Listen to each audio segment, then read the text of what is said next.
एक content creator और एक फोटोकॉपी मशीन में क्या फर्क है? थोड़ा अजीब सवाल लग रहा है ना, लेकिन जितना एक्सपीरियंस स्क्रॉलिंग का आपको और मेरे को हो चुका है ना, उस एक्सपीरियंस के बेसिस पर आप भी और मैं भी छाती ठोक के ये कह सकते हैं कि क्रिएटर्स की दुनिया में आज सिर्फ 10% ही ओरिजिनल क्रिएटर्स रह गए हैं, बाकी सब तो फोटोकॉपी मशीन है। मेरा क्लियर मानना है कि जो इंसान व्यूअर की या इंसान की साइकोलॉजी नहीं समझ सकता वो कभी भी ढंग का क्रिएटर नहीं बन सकता, क्योंकि वो कभी समझ ही नहीं पाएगा कि सीटीआर और एवीडी वगैरह क्या होता है और एल्गोरिदम इसके बेसिस पर ही कैसे काम करते हैं। इसलिए इस चैप्टर में हम ह्यूमन साइकोलॉजी के पर्सपेक्टिव से चीजों को देखेंगे। देखो, कंटेंट क्रिएटर्स के लिए एक ऐसा जाल है जिसमें 95% नए लोग फंस जाते हैं। इसे मैं द कॉपीकैट ट्रैप कहता हूं, और ये सिर्फ नए क्रिएटर्स की बात नहीं है। मैंने देखा है बड़े बड़े क्रिएटर्स भी इस जाल में फिसल जाते हैं। 100 बात की एक बात यह है कि अगर तुम इंटरनेट पे किसी और का सस्ता वर्जन बनने आए हो ना, तो तुम इस गेम को लंबा तो नहीं खेल पाओगे। सुनने में थोड़ा हार्श है, पर इसमें एक कड़वी सच्चाई है। सबसे पहले तो यह समझना जरूरी है कि लोग कॉपी करते ही क्यों हैं। अब हो सकता है कि तुम लोग बोलो कि प्रोफेसर, लोग इसलिए कॉपी करते हैं क्योंकि या तो वो आलसी होते हैं या फिर उनके पास ओरिजिनल आइडियाज नहीं होते। लेकिन मामला उससे कई गुना ज्यादा गहरा है। ये हमारे दिमाग की डिफॉल्ट सेटिंग से जुड़ा है, जो हमेशा सेफ्टी और सिक्योरिटी ढूंढता है। ये क्रिएटिव ब्लॉक से ज्यादा एक साइकोलॉजिकल ब्लॉक है। पहले ट्रिगर्स को समझो। Psychological trigger number 1, fear of failure. इस कॉपीकैट मेंटालिटी के पीछे सबसे बड़ा ट्रिगर है असफलता का डर, यानी कि फियर ऑफ फेलियर। एक ओरिजिनल आइडिया लाने में रिस्क है।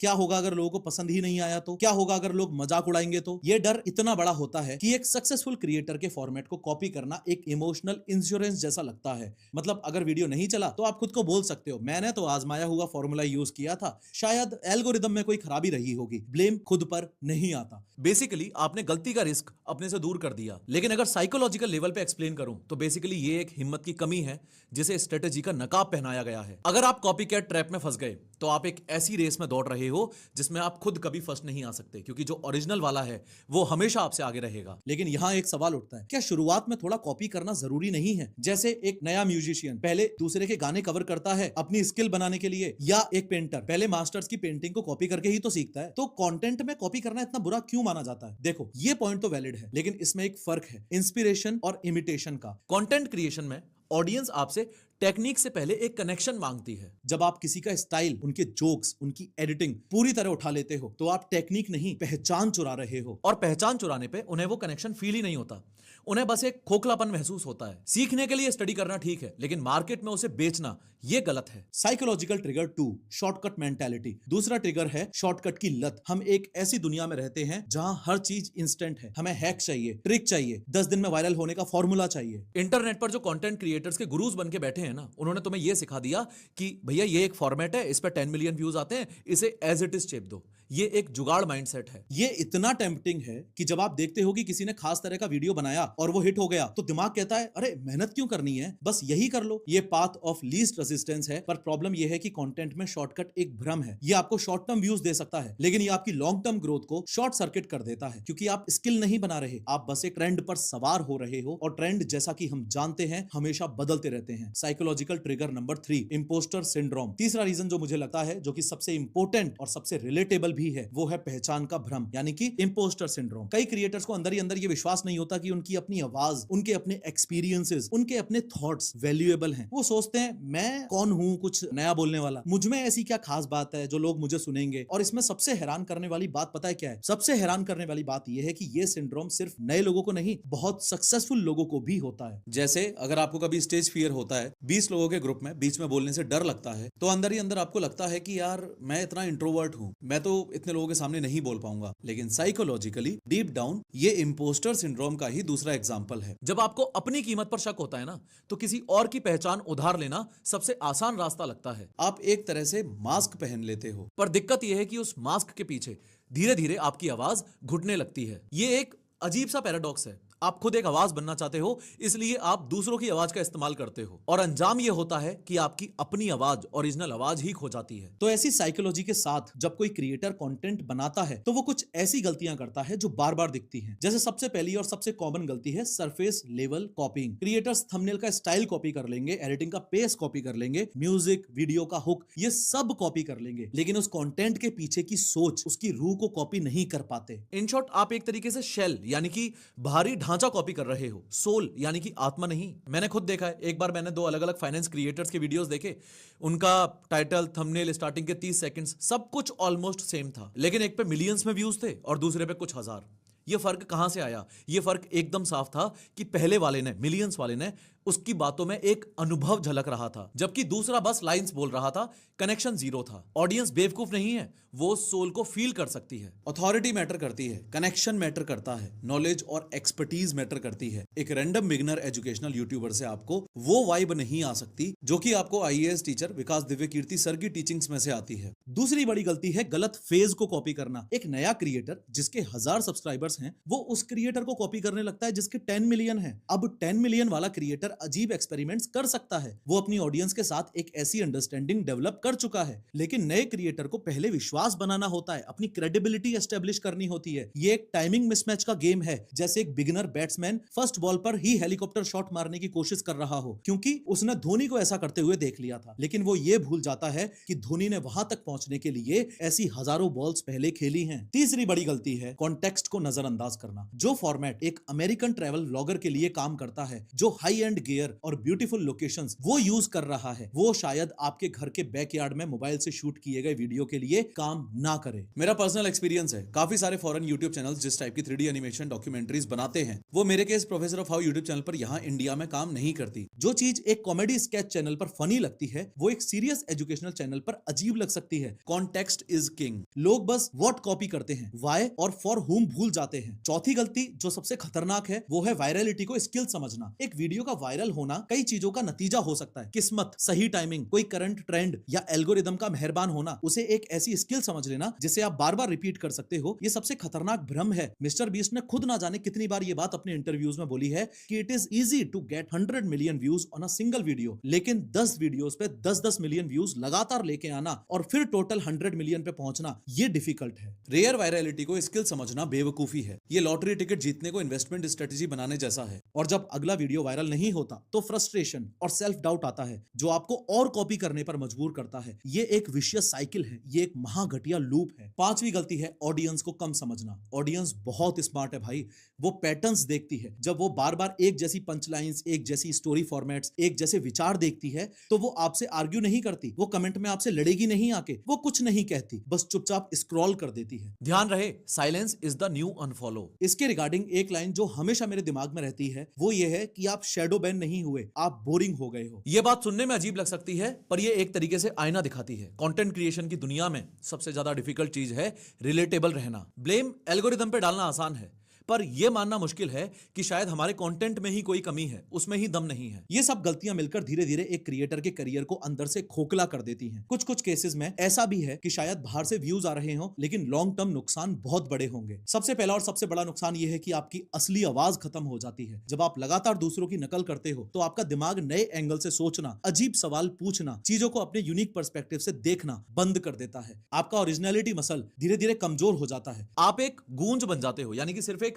इको बन के रह जाते हो। क्रिएटिविटी, ओरिजिनलिटी, ये सब मर जाती है। दूसरा नुकसान, आप एक ब्रांड न्यू कमोडिटी बन जाते हो। मार्केट में दो तरह की चीजें होती हैं, ब्रांड्स जैसे एप्पल का आईफोन जिसके लिए लोग लाइनों में लगते हैं, और कमोडिटीज जैसे सड़क पर बिकने वाला एक नॉर्मल फोन। है तो दोनों फोन सी, लेकिन एक ब्रांड है और एक कमोडिटी। फर्क क्या है? ब्रांड की एक पहचान है, एक स्टोरी है, एक ट्रस्ट है, लेकिन कमोडिटी रिप्लेसेबल है। अगर एक दुकान पे चार्जर नहीं मिला, आप दूसरी दुकान से ले लोगे। अगर एक दुकान पे फोन नहीं मिला, आप दूसरी दुकान से ले लोगे। आपको फर्क ही नहीं पड़ेगा कमोडिटी के केस में। जब आप कॉपी करते हो तो आप एक रिप्लेसेबल कमोडिटी बन जाते हो, यानी कि अगर आप वीडियो डालना बंद कर दोगे तो ऑडियंस किसी और की वीडियो देख लेगी जो वैसा ही आपके जैसा कंटेंट डाल रहा है। रूल ऑफ थंब ये है कि बस बेटर बनने की रेस में ये नहीं भूलना है कि लॉन्ग टर्म गेम वो कंटेंट क्रिएटर खेलेगा जो यूनिकनेस मास्टर करेगा। अगर आप दूसरा MKBHD बनने की कोशिश करोगे तो लोग हमेशा आपको असली MKBHD से कंपेयर करेंगे और उस कंपैरिजन में आप हमेशा हारोगे। लेकिन अगर आप पहले आप बनने की कोशिश करोगे तो उस गेम में कोई कंपटीशन ही नहीं है। बहुत माइक्रो निश हैं जिनमें कोई इंसान क्रिएटर बन सकता है। आगे बात करेंगे अपन इस कोर्स में उस बारे में। तीसरा नुकसान है क्रिएटर बर्नआउट। किसी और का मुखौटा पहनकर रोज कैमरे के सामने आना, उस तरीके से एक्टिंग करना, ये पर्सनली इंसान को बहुत थका देता है। आप 10 मिनट एक्टिंग कर सकते हो, 10 सालों तक नहीं। अगर ओरिजिनलिटी मिसिंग है तो आप हमेशा अगले ट्रेंड को, अगले सक्सेसफुल क्रिएटर को कॉपी करने के प्रेशर में रहते हो, और वो एनर्जी ऑडियंस तक जरूर पहुंचती है। जो क्रिएटर अपने कंटेंट को लेके खुद पहले से एक्साइटेड नहीं है, वो ऑडियंस को कैसे एक्साइटेड कर सकता है? कभी नहीं कर सकता। वो एनर्जी फेक नहीं की जा सकती। धीरे धीरे आपको अपने ही काम से नफरत होने लगती है, क्योंकि वो आपका है ही नहीं। काफी टाइम बाद आपको समझ आता है कि आप तो किसी और को कॉपी कर रहे थे। यहां तक आपको यह समझ आ गया होगा कि कॉपी कैट ट्रैप सच में एक साइकोलॉजिकल जाल तो है। यह सब सुनने में काफी निराशाजनक भी लग रहा है। ऐसा लग रहा है जैसे ये एक ऐसा जाल है जिससे निकलना नामुमकिन है, एक चक्रव्यूह है। लेकिन अच्छी खबर यह है कि इस पूरे जाल से बाहर निकलने का एक साफ रास्ता भी है, और ये रास्ता सेल्फ अवेयरनेस से शुरू होता है। इसमें कोई मैजिक ट्रिक्स नहीं है, बस ऑनेस्ट स्टेप्स हैं। सॉल्यूशन नंबर 1, ईमानदारी से ऑडिट करो और अपने वाई को फिगर आउट करो। क्यों पे डबल डाउन कर जाओ। अगर आपने आज तक अपने इंस्टाग्राम या यूट्यूब अकाउंट पे कभी भी कोई भी वीडियोस वगैरह डाली हैं, तो अपने पिछले 10 कंटेंट पीसेस को खोलो और हर एक के लिए खुद से एक सवाल पूछो, मैंने ये वीडियो क्यों बनाया। और अगर आपने अपलोडिंग नहीं की है, बस स्टार्ट करना चाहते हो, तो कोई वीडियोस कभी तो बनाई होंगी ना। अपनी गैलरी में जाओ, अपनी बनाई हुई वीडियोस को देखो और पूछो कि मैंने ये क्यों बनाई, मैं किस डायरेक्शन में आगे बढ़ सकता हूं। कंटेंट क्रिएटर्स का चीट कोड ये ही है, वो उसी डायरेक्शन में टॉप पे चले जाते हैं जहां उन्हें मोटिवेशन मिलता है। सबसे ज्यादा आपको सेल्फ एनालिसिस सिखाएगा। पूरव झा के लिए पूरे देश ने बोला कि अच्छी मिमिक्री करता है, तो वो बंदा सेलिब्रिटीज को कॉपी करने में ही टॉप पे चला गया। दूसरा सॉल्यूशन है स्टडी करो, चोरी नहीं, just steel like an artist. अगर बुक रीडिंग में थोड़ा भी इंटरेस्ट हो तो जोर लगा के एक बार ये steel like an artist book पढ़ लेना। पूरी तरह समझ आ जाएगा कि किसी के कंटेंट से इंस्पिरेशन लेने में वर्सेस उस कंटेंट की चोरी करने में क्या डिफरेंस है। सक्सेसफुल क्रिएटर्स के काम को देखो, लेकिन उनके टैक्टिक्स यानी कि क्या कर रहे हैं को नहीं, उनकी स्ट्रेटेजी क्यों कर रहे हैं को समझो। वो अपनी ऑडियंसेस से कैसे बात करते हैं, वो किस प्रॉब्लम को सॉल्व कर रहे हैं, वो किस इमोशन को टारगेट कर रहे हैं। आप उनके कंटेंट को डीकंस्ट्रक्ट करो। ये रिवर्स इंजीनियरिंग जैसा है, उनके फाइनल प्रोडक्ट को देखकर उनकी सोच तक पहुंचना। मेरी पर्सनल ट्रिक ये है कि 5 अलग अलग क्रिएटर से इंस्पिरेशन लो जो आपको पसंद है। हो सकता है एक आपको स्टोरी टेलिंग के लिए पसंद हो, दूसरा एडिटिंग के लिए, तीसरा रिसर्च के लिए। फिर उन सब की अच्छी बातों को अपने अनुभव, अपनी पर्सनैलिटी और अपने कल्चर के फिल्टर से गुजारो। जो चीज बाहर आएगी वो आपकी ओरिजिनल होगी, क्योंकि उसमें सबसे जरूरी इंग्रेडिएंट आप होंगे। तीसरा इंपॉर्टेंट सॉल्यूशन है रूल ऑफ 1% ओरिजिनलिटी। आपको हर बार व्हील रीइन्वेंट नहीं करना है। हर कंटेंट में सिर्फ 1% कुछ नया लाने की कोशिश करो। एक नया विचार, एक अजीब सा पर्सनल एक्सपीरियंस, एक नया उदाहरण एग्जाम्पल, या बस एक अलग नजरिया। ये एटॉमिक हैबिट्स वाला कॉन्सेप्ट है। रोज 1% का सुधार लंबे समय में कंपाउंडिंग इफेक्ट देता है और बहुत बड़ा फर्क लाता है। छोटे छोटे स्टेप से एक यूनिक आइडेंटिटी बनाना, ये मैनेजेबल भी लगता है और इससे प्रेशर भी कम होता है। यूनिकनेस के चक्कर में एकदम से कुछ नया बनाने की मत ठान लेना। ध्यान रहे कि जिस पे यूट्यूब और इंस्टा पे व्यूज आ रहे हैं मिलियंस में, यानी कि वो फॉर्मेट टेस्टेड है, लोग उसे पसंद कर रहे हैं, तभी तो व्यूज आ रहे हैं ना। सॉल्यूशन बैलेंस फाइंड करने में है, ना कि 100% यूनिकनेस या फिर 100% कॉपी करने में। बैलेंस को ढूंढो। चौथा सॉल्यूशन है कि एक टेस्ट करना है। इस टेस्ट को मैं कहता हूं, ये सिर्फ मैं ही कह सकता हूं टेस्ट। जैसे प्रोफेसर ऑफ यूट्यूब चैनल पे बिना कैमरा कट किए 3D एनिमेशन की मदद से जो एक्सप्लेनेशन है वो मैं ही कर सकता हूं, ये बात मैं अच्छे से जानता हूं। ये टेस्ट हर पीस ऑफ कंटेंट पब्लिश करने से पहले करो। खुद से पूछो, क्या इस कंटेंट में ऐसा कुछ है जो सिर्फ मैं ही अपने अनुभव या पर्सपेक्टिव से कह सकता हूं। ये टेस्ट बहुत पावरफुल है। ये हर क्रिएटर को अपने मॉनिटर पर स्टिकी नोट्स पे चिपका लेना चाहिए। अगर जवाब नहीं है तो इसका मतलब है कि आपका कंटेंट एक कमोडिटी है, और अगर जवाब हाँ है तो उसमें अपना कोई पर्सनल अनुभव डालो, अपनी सिटी का कोई रेफरेंस डालो या अपने बचपन की कोई कहानी डालो। आपका अनुभव, आपका एक्सपीरियंस एक अनफेयर एडवांटेज है आपका, जो किसी और के पास नहीं है। कोई और उसे कॉपी नहीं कर सकता। पांचवा और आखिरी स्टेप, जिसमें शायद सबसे ज्यादा पेशेंस की जरूरत है, वो है धीमे रास्ते को एक्सेप्ट करना। मैंने कई बार पॉडकास्टों में अपना ये एक्सपीरियंस शेयर करते हुए बताया है कि मेरी जर्नी में फर्स्ट यूट्यूब वीडियो डालने के बाद 8 से 10 महीनों तक कुछ नहीं था, कोई ग्रोथ नहीं थी। ओरिजिनल कंटेंट की ग्रोथ शुरू में धीमी हो सकती है, क्योंकि ऑडियंस को आपको और आपकी यूनिक स्टाइल को समझने में टाइम लगता है। उन्हें आपको डिस्कवर करना पड़ता है, लेकिन ये एक मजबूत नींव बनाता है, एक सॉलिड फाउंडेशन। और कंटेंट क्रिएशन का लंबा गेम खेलने के लिए एक स्ट्रॉन्ग फाउंडेशन होना बहुत ज्यादा जरूरी है। कॉपीड कंटेंट की ग्रोथ एक झटके में हो सकती है, पर वो एक हाउस ऑफ कार्ड्स की तरह होती है जो एक हवा के झोंके से कभी भी गिर जाएगा। कंटेंट क्रिएशन एक मैराथन है, 100 मीटर की दौड़ नहीं। और ये बात हम बहुत बार सुनते भी हैं पर मानते नहीं हैं। अपनी आवाज बिल्ड करने में समय लगता है, लेकिन अगर एक बार बन गई तो वो आपसे कोई छीन नहीं सकता। वो आपकी सबसे बड़ी एसेट बन जाती है। देखो, 100 बात की एक बात यह है कि कॉपीकैट ट्रैप एक शॉर्टकट है जो आपको एक ऐसी मंजिल पर ले जाता है जहां आप कभी पहुंचना ही नहीं चाहते। असली गेम कॉपी करने में नहीं है, बल्कि एक ऐसी आवाज बनने में है जिसको कोई कॉपी ना कर सके। क्योंकि at the end of the day मकसद सिर्फ एक क्रिएटर बनना नहीं है, मकसद है एक ऐसी कैटेगरी बनना जिसके क्रिएटर सिर्फ आप हो। जब आप अपने अनुभव, अपनी आवाज, अपने एक्सपीरियंसेस और अपने नजरिए से कंटेंट बनाते हो, तब आप सिर्फ एक क्रिएटर नहीं रहते, आप एक आवाज बन जाते हो। ऑडियंस आपके पास इसलिए नहीं आती कि आप क्या बना रहे हो, बल्कि इसलिए आती है कि आप उसे कैसे बना रहे हो। और यही लॉन्ग टर्म सक्सेस का सीक्रेट है। वही आपको रेलेवेंट रखेगा जब ट्रेंड्स आएंगे और जाएंगे। अक्सर क्रिएटर सबसे पहले पूछते हैं, कौन सा कंटेंट बनाऊं जिस पर व्यूज आएंगे। यह सवाल ही गलत जगह से शुरू हो रहा है। सही सवाल सवाल यह है कि मेरी जिंदगी का कौन सा ऐसा अनुभव है, मेरी कौन सी ऐसी सीख है, वो कौन सी कहानी है जो किसी और के पास नहीं है, और मैं उसे लोगों के साथ में कैसे बांट सकता हूं। सोचने के तरीके में सिर्फ ये एक बदलाव पूरी क्रिएटर इकोनॉमी को बदल सकता है। अगले चैप्टर में मिलता हूं, बाय।